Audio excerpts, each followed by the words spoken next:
Welcome to Kenton's videos. Enjoy the video. In this video, I will explain how to make seasoned quinoa.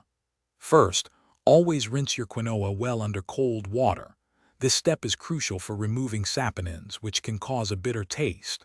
Next, combine 1 cup of rinsed quinoa with 2 cups of your chosen liquid, like water or broth, in a saucepan. Bring this mixture to a boil, then reduce the heat to low, cover, and let it simmer for about 15 minutes until all the liquid is absorbed. Now let's talk about essential seasoning. For a foundational flavor, add about 1/2 teaspoon of salt and a pinch of black pepper directly to your cooking liquid. You can also saute 1/4 cup of finely diced onion and 1 clove of minced garlic in a little olive oil before adding the quinoa and liquid.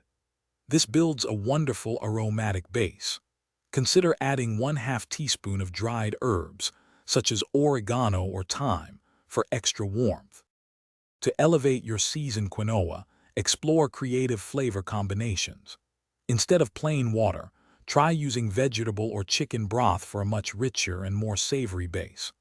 Once your quinoa is cooked and fluffed, stir in about 1/4 cup of fresh chopped herbs, such as cilantro or parsley, for a burst of freshness.